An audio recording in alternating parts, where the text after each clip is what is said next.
not win to prove that they're not going to push themselves. But then since they're supposed to be the big stars of the thing, the big stars are losing. I don't fucking get it.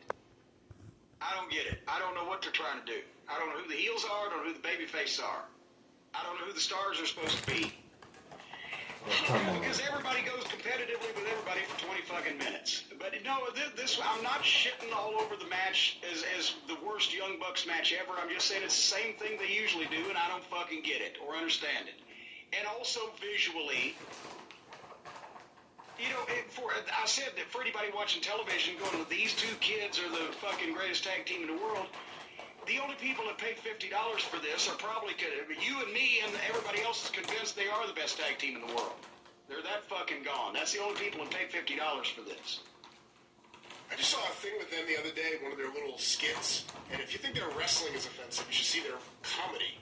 It's even more offensive. I've tried to watch a couple, and I can't do that to myself. That blonde one, he kind of has that, like, Kardashian whine, like next time you hear him talk, just like it's just this like whine, this Southern California pampered whine. But anyway, the next match I was looking forward to, Pac versus Page. I like both these guys. I think they're great athletes. Within seconds of the match starting, they were on the floor and using the barricades. In the first match, at least two guys got tossed over the barricade into the fucking crowd. Now they're constant railing shots, boom, boom, boom, knocking them into the people. And both guys did decent shit, and they look good. But now the fans are kind of sitting there because these people came to see video game, quote-unquote, wrestling. And these guys are trying to have a match after they've jump-started and gone 100 miles an hour at the beginning, rattling each other around the rails and everything. And then they try to get in the ring. I don't know. They did shit to each other. And then Page hit his finish. And again, he did the moonsault off the top. Again, in every single match, moonsault off the top to the floor, lands on his feet. People cheer it. Every match I've seen him in, he has done that. Every match I've seen him in, he's hit multiple of the buckshot lariats, whether it's the finish or not. I'm starting to, why is nobody producing young Adam Page? If he don't know how to get over, why can't they book him to get over? Why can't they produce him to get over? And why is somebody else not telling him all these things? These are questions I have with no answers. You've been on the fence about the cowboy. I have. The Hangman, doing cowboy shit. This didn't knock you off the fence, did it? No, you know, it's not that I've seen Page versus Pac 100 times, but it feels like I have. Every match goes so long.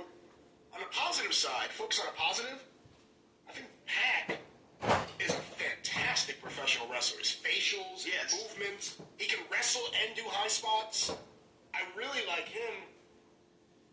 You know, I see the talent and the potential in Adam Page. I just don't, like you said, maybe it's as simple as he's not being produced yet. He's too young to have full control over everything he's doing, but, you know, it's supposed to be the wrestlers have autonomy there or whatever the fuck. Well, because that may be the problem. That's maybe why he's doing his match, whether he wins or loses or comes out even or whatever, or just... That is not a move. It's not like a goddamn vertical suplex. You shouldn't be able to hit that in every match. You shouldn't be able to hit it every time you want to perfectly. It should be a high risk. There's absolutely no risk. He never misses.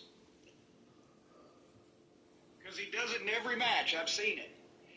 I agree with you about Pac. He's fucking great. He looks like a badass. It's just something going on here. Next match, Shawn Spears and Jelly Nutella. And they're really trying with this Shawn Spears entrance. And then he goes out there and he has just fucking mush face. There's no... Tully has better facials than... Well, obviously he would, but... I mean, you know, this is on pay-per-view. Shawn Spears versus Jelly Nutella is on pay-per-view, which shows you how thin the roster is. There's no reason that this rotten-looking fucking outlaw kid should be on pay-per-view. He tried a bunch of shit that he didn't know how to do, and it looked rotten. They claim it. 13 years as a pro. So even though he looks like he's fucking 19 and a shaggy-haired fucking goof from the Jersey Shore, he is really in his early 30s and still lives at home